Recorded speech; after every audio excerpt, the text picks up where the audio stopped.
Olá, hoje capítulo 20.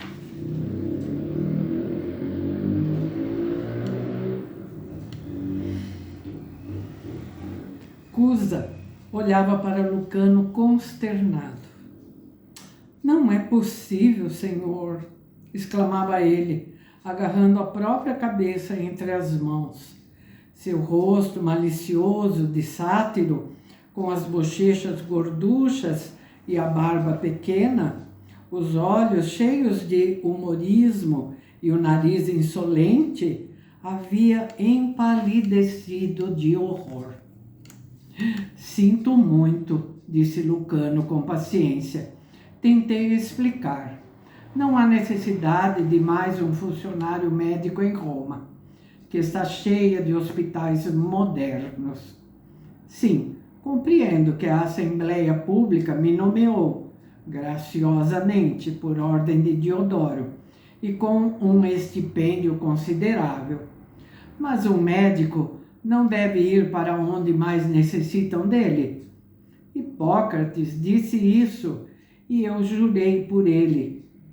Meu trabalho será entre os pobres, os oprimidos, os abandonados, os moribundos, os desesperadamente doentes, para os quais não há assistência nas cidades que ficam ao longo do grande mar. Tratarei de escravos e dos que vivem em pobreza irremediável, e não pedirei pagamento, a não ser dos ricos senhores de escravos. Irei visitar as prisões e as galés, as minas e os cortiços, os portos e as enfermarias para indigentes. Esse é o meu trabalho e não me posso desviar dele. Mas por quê? Indagou Cusa, incrédulo.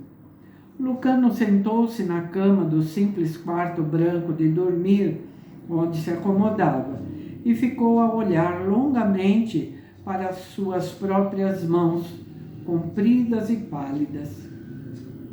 Eu te disse, falou, devo ir para onde sou necessário. Cusa balançou a cabeça entre as mãos. Lucano teria enlouquecido?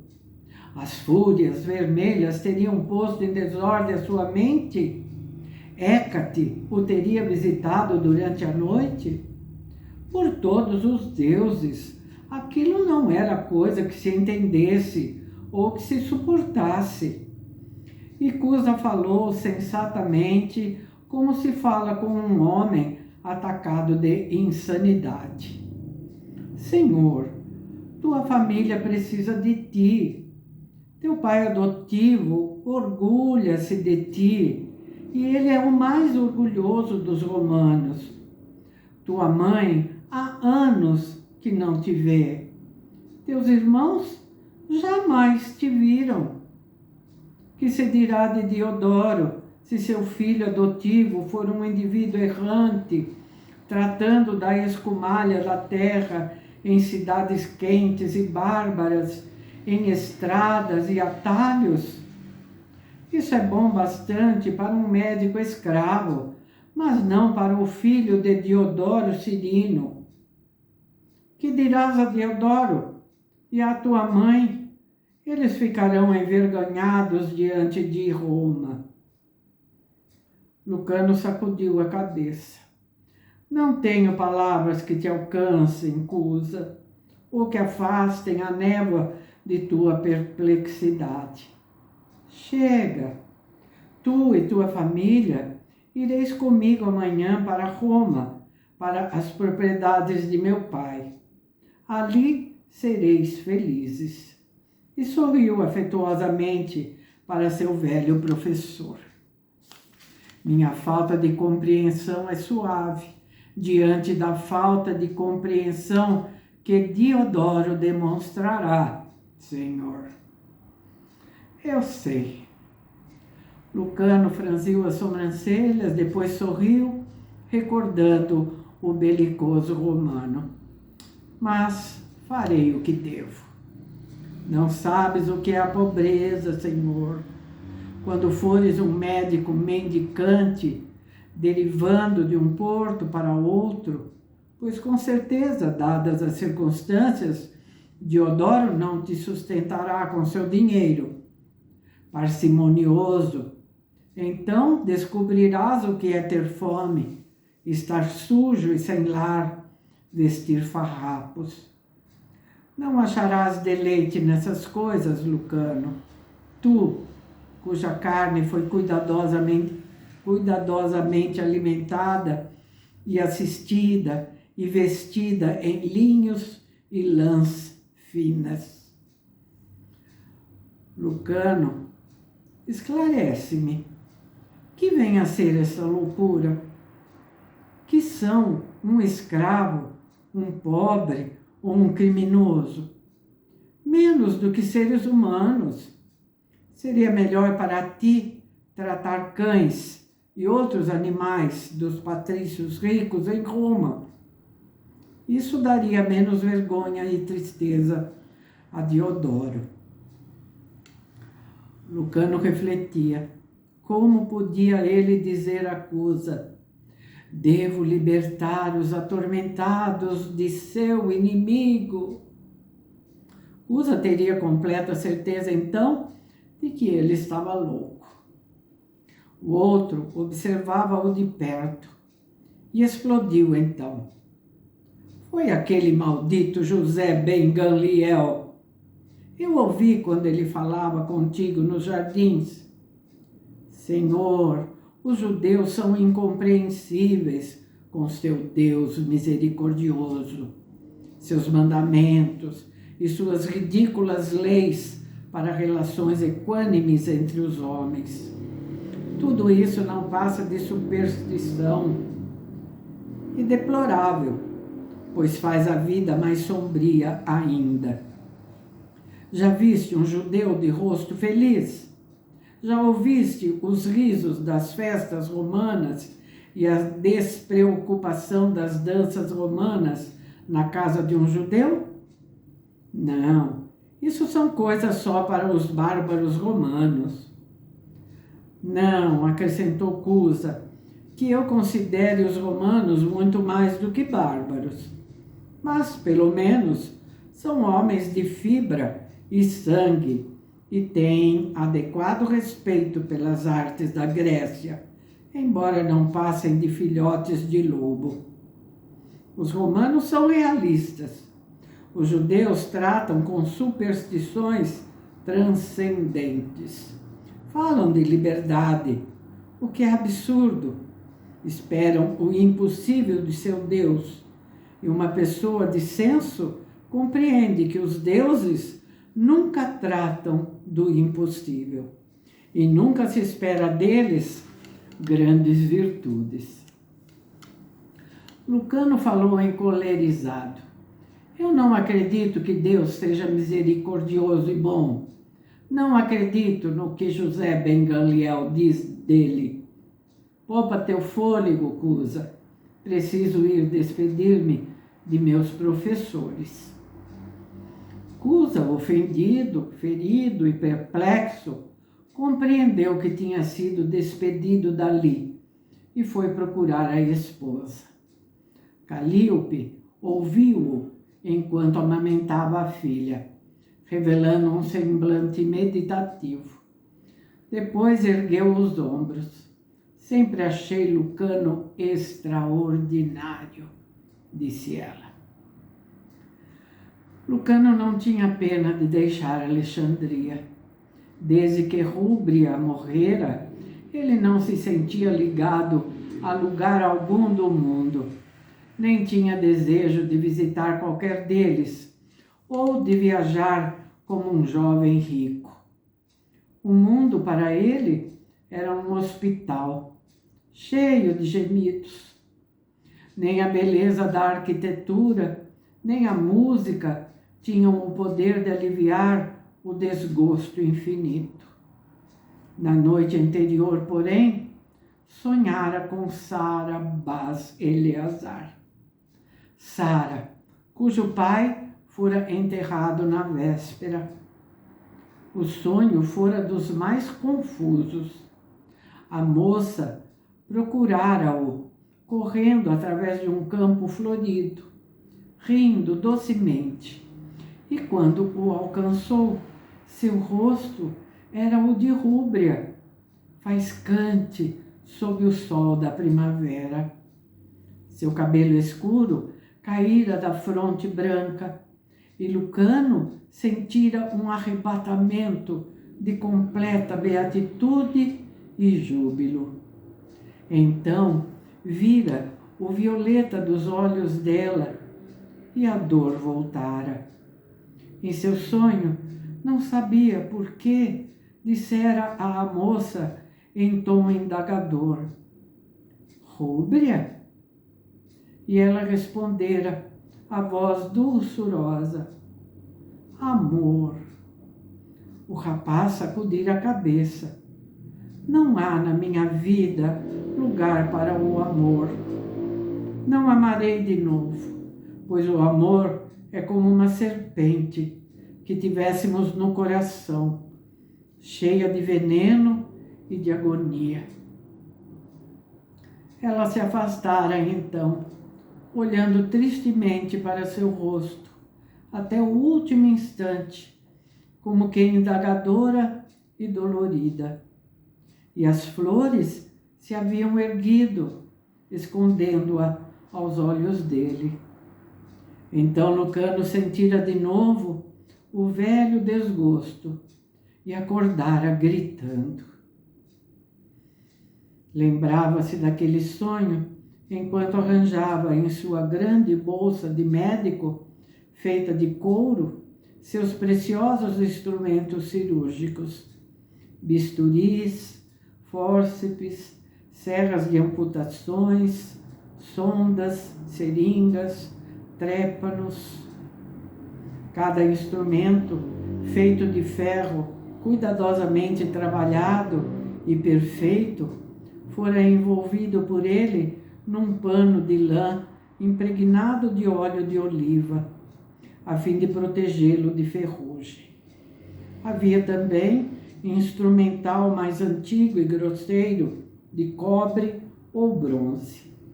Também esse ele colocou delicadamente na bolsa, envolvido em suas capas.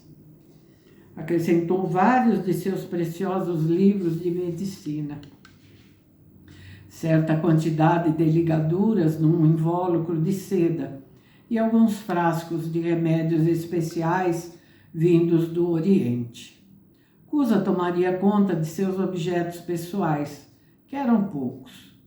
Lucano examinou-os para ver o que poderia dar aos pobres e aos desvalidos da enfermaria da escola de medicina. Uma pequena bolsa tombou no chão, caindo de uma peça de roupa e produzindo som pesado.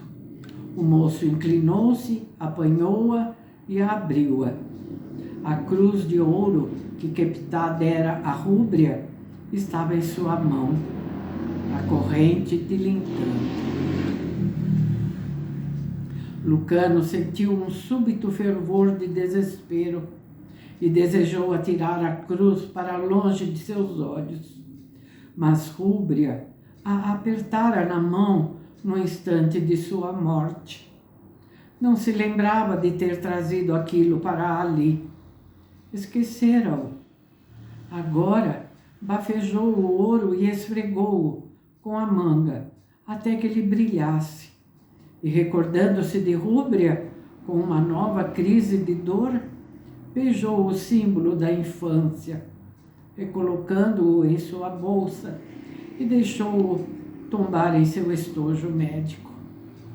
Pensou de novo em Sara, na bela e jovem Sara, com figura graciosa, desabrochando apenas para a vida adulta de mulher, em seu pescoço branco e adorável, em seus olhos sem artifícios.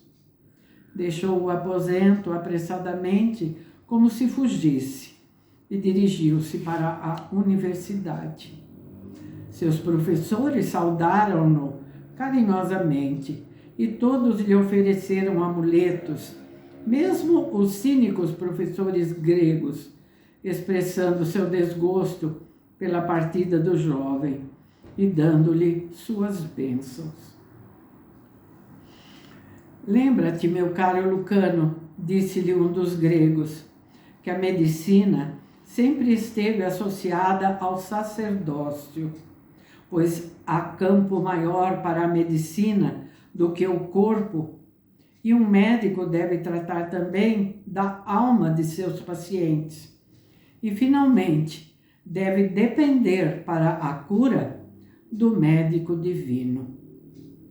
Lucano ficou surpreendido com aquela declaração do tal grego, de mente das mais lúcidas, mas o homem olhava para ele com seriedade e depois beijou-o nas duas faces. Não receio por ti, acrescentou. Havia apenas um de seus professores que Lucano desejava evitar, mas encontrou José ben Gamliel à sua espera, e o professor chamou-o à biblioteca de sua colunata. A biblioteca era pequena, fria e austera, um mobiliário simples. Nunca mais nos encontraremos, disse o professor judeu, contemplando-o com tristeza. Nunca mais nos encontraremos. Isto, para nós, é o adeus. Tu não sabes? Ah, eu sei. E José ben Gamliel ficou silencioso durante algum tempo. Voltou seu perfil barbado para Lucano, e a luz quente e branca que entrava impiedosa através da janela pequena iluminou aquele perfil, dando-lhe radiosidade misteriosa, aguçando-o e modificando-o. Preciso contar-te uma história, disse José. Lucano sorriu, impaciente. Já percebi que os judeus sempre têm uma história para contar, disse ele. Tudo é em poesia ou metáfora, hipotético ou obscuro, ou oferecido sob a forma de pergunta. A vida é curta. Por que os eruditos judeus tratam o tempo como se ele não existisse e como se houvesse uma eternidade para discussão? Pela razão, respondeu José, de que o tempo não existe e há uma eternidade para a discussão. Ainda acreditas, meu pobre Lucano, que o espírito do homem está acorrentado pelo tempo ou pelos acontecimentos? Voltou-se de novo para ele e de novo seu rosto modificou-se, fazendo-se estranha e infinitamente doloroso. E Lucano pensou nos velhos profetas de que tinham falado os judeus de Antioquia e José em Alexandria. Recordarás a esperança que os judeus têm a respeito de um Messias que virá e do qual te falei, disse José. Ele libertará nosso povo, Israel, de acordo com a promessa de Deus. Foi Abraão, o pai dos judeus, um babilônio da velha cidade de Ur, quem nos trouxe essas boas novas. Lestes as profecias de Isaías com relação a ele. Será chamado o príncipe das dores, segundo aquele profeta, e sua mãe esmagará a cabeça da serpente com o seu calcanhar, e o homem ficará liberto do mal e do sofrimento, e não mais existirá a morte. Por suas feridas seremos salvos. Sim, disse Lucano, com impaciência crescente, enquanto José cravava-lhe os olhos. Conheço as escrituras judaicas, conheço as profecias em relação ao vosso Messias. Mas que tem isso a ver comigo? Todos os povos têm seus mitos e seus deuses, e que venha a ser um Deus judeus para os outros. Há apenas um Deus, disse José, e é o Pai de todos os homens. Pensas que o Messias virá apenas para os judeus? Eles são um povo de profecias. Assim, compreende-se que a profecia lhes tenha sido dada. A lei foi entregue nas mãos deles por Moisés. Por aquela lei, o homem vive ou morre. Isso os gentios precisam aprender, através da elevação de seus impérios e de seu sangrento declínio, e da vasta e amontoada poeira dos séculos. Deixa eu ver quanto falta aqui. Vamos ver. Lucano, tu te lembrarás que a profecia referente ao Messias insinuou-se em todas as religiões do mundo, e não apenas nas escrituras dos judeus. Deus outorgou a todos os homens, em toda parte, a vaga noção de sua vinda entre os homens. A alma tem seu conhecimento, que fica para além do estéril raciocínio da mente. Tem seus instintos, tanto quanto o corpo. Lucano não respondeu. Sua impaciência ia se fazendo selvagem. Remexia na corrente de ouro que lhe pendia do pescoço. E então recordou-se de que, à última hora, retirara a cruz decapitada da bolsa médica e a pendurara ao pescoço. Agora, a cruz aparecia sobre sua túnica e José a viu. Grande emoção cruzou-lhe o rosto, como um relâmpago, mas ele continuou a falar calmamente. Há 13 anos, Lucano, eu era professor da Sagrada Lei em Jerusalém. Minha esposa teve um filho numa fria noite de inverno. Foi uma noite muito estranha aquela, pois uma grande estrela aparecera subitamente no céu. Mantivera-se firme durante algumas horas, depois movera-se para a direção do Oriente. Nossos astrônomos ficaram muitíssimos excitados. Chamaram-na a Nova e profetizaram que sua aparição agourava tremendos acontecimentos. Lembro-me bem daquela noite. Herodes era nosso rei e um homem mau. Correu pela cidade um boato de que na pequena cidade de Belém nascera o rei dos judeus. Tal notícia foi trazida a Jerusalém por homens humildes e simples. Entre eles, alguns pastores que tinham uma história das mais temíveis a contar. Falavam de hoste celeste que lhes aparecera quando cuidavam de seus rebanhos de carneiros nas montanhas e que lhes tinha dado notícias de grande júbilo. Como os reis são desconfiados, têm milhares de ouvidos, e assim essa história chegou aos de Herodes, a história dos pastores anônimos e ignorantes. Imediatamente, receando pelo seu poder, ele ordenou que todos os meninos nascidos recentemente fossem mortos, passados a fio de espada. José fez uma pausa. Lucano ouvia-o com relutante fascinação. Então, de repente, recordou-se da grande estrela que vira em Antioquia, quando criança, e seu coração bateu, apavorado. José continuou, dizendo simplesmente: meu filho estava entre os que Herodes mandou assassinar, e minha esposa, com o coração despedaçado, morreu. Lucano sentiu-se imediatamente tomado de compaixão e envergonhado de sua impaciência, e ainda mais envergonhado pelos comentários coléricos e veementes que outrora dirigira a José. Este conhecera a morte, o desgosto, a dor amarga E ele, Lucano, o acusara de nada saber. Olhou com piedade para José e disse: quanto deves ter odiado, não apenas Herodes, mas Deus, por aquelas mortes sem sentido. José sacudiu a cabeça e sorriu de leve. Não, como pode um homem de compreensão odiar Deus?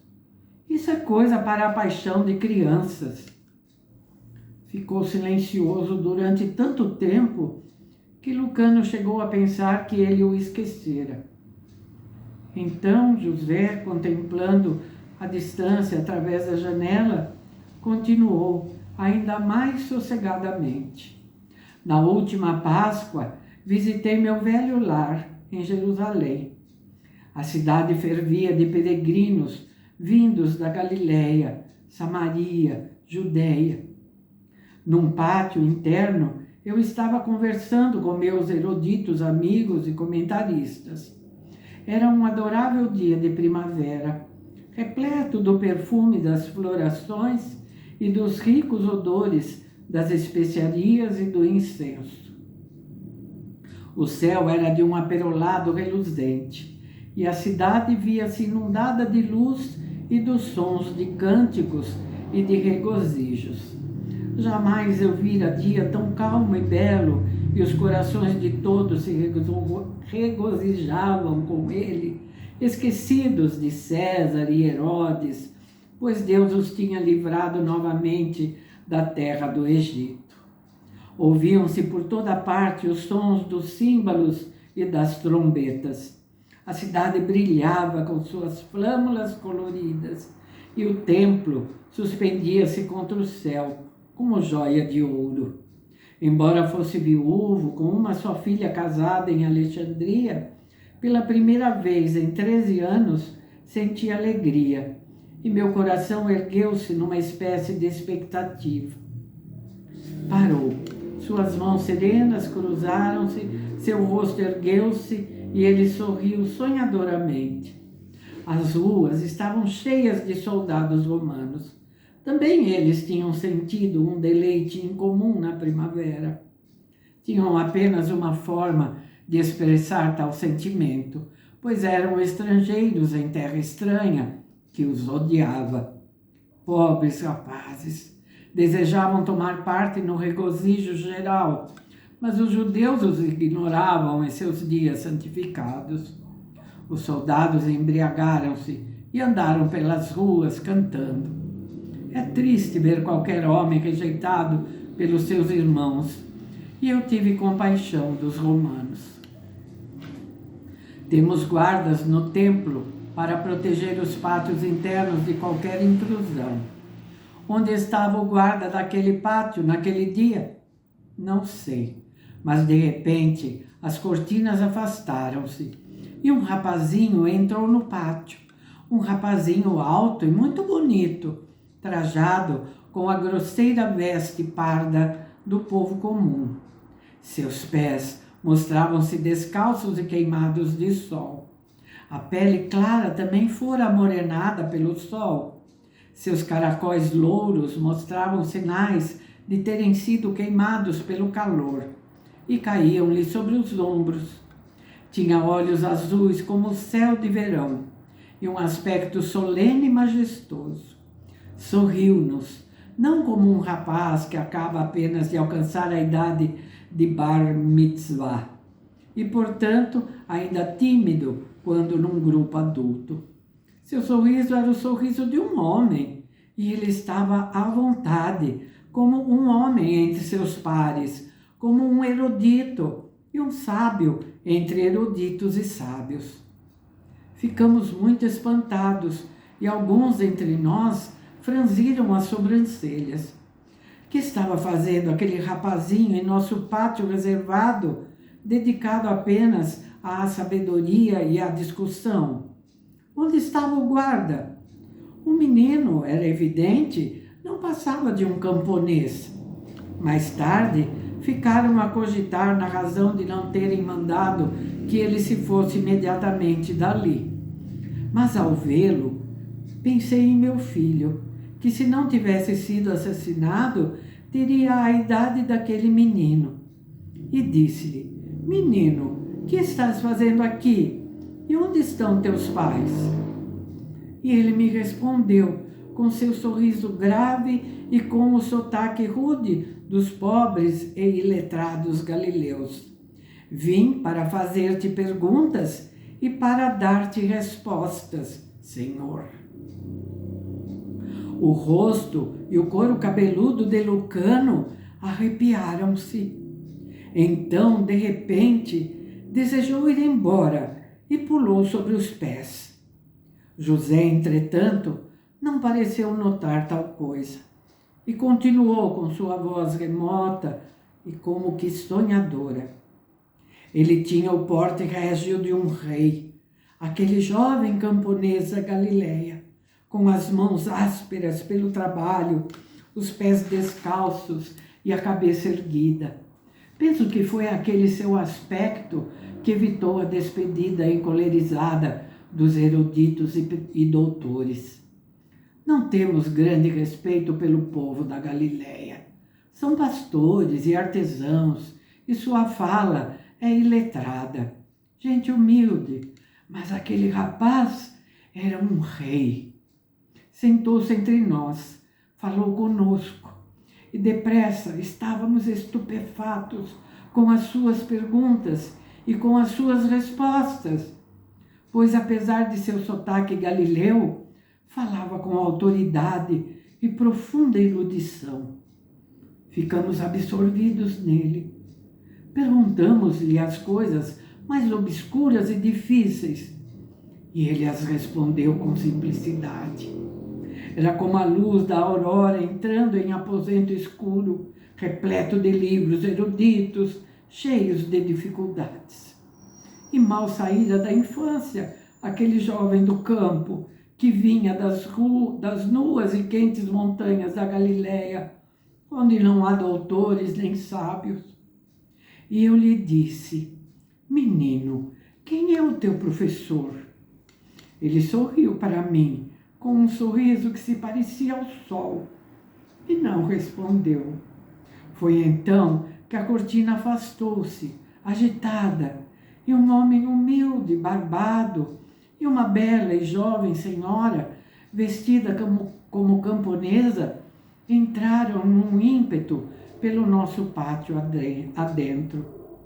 De novo José se calou, sorria, e seu sorriso era infinitamente suave e remoto. Lucano sentou-se de novo, lentamente.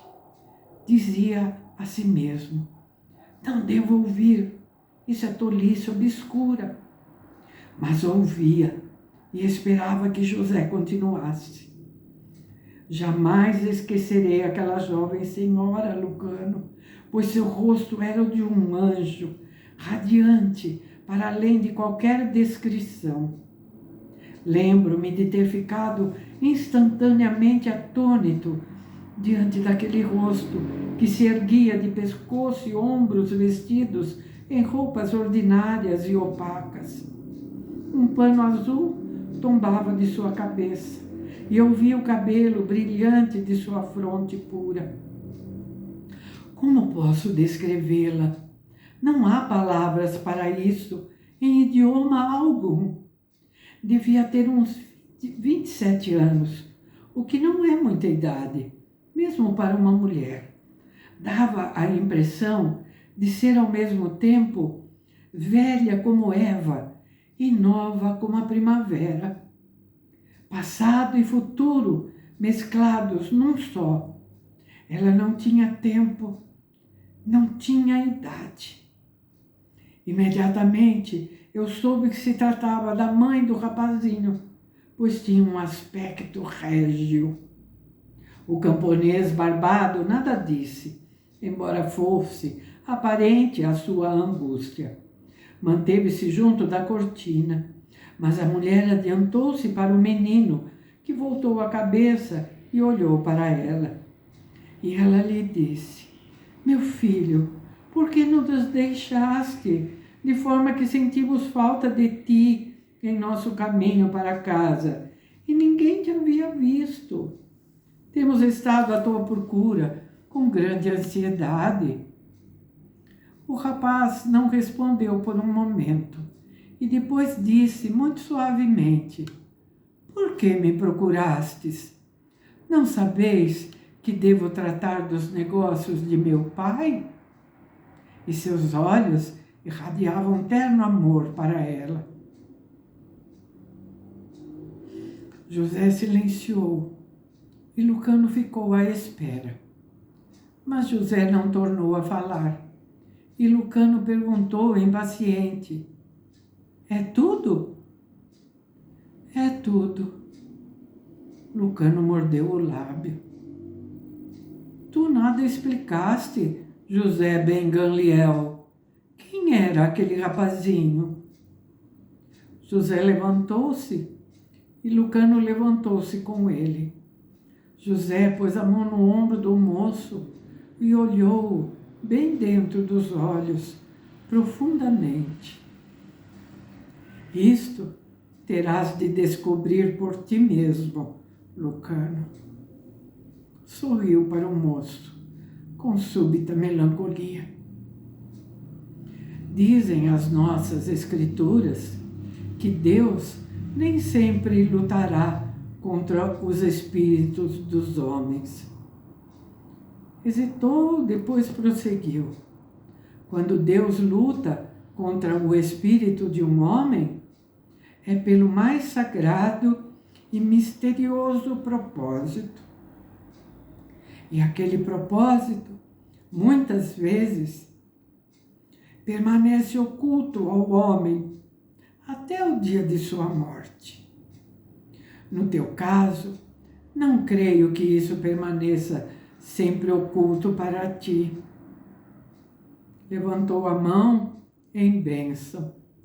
Vai em paz, meu aluno, querido e muito amado médico.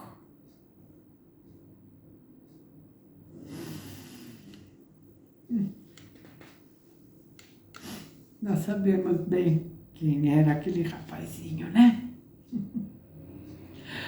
Esse capítulo também não senti como parar no meio do caminho. Vocês entendem, né? Tá bom? Um beijo para vocês. Muito obrigada. Até o próximo vídeo.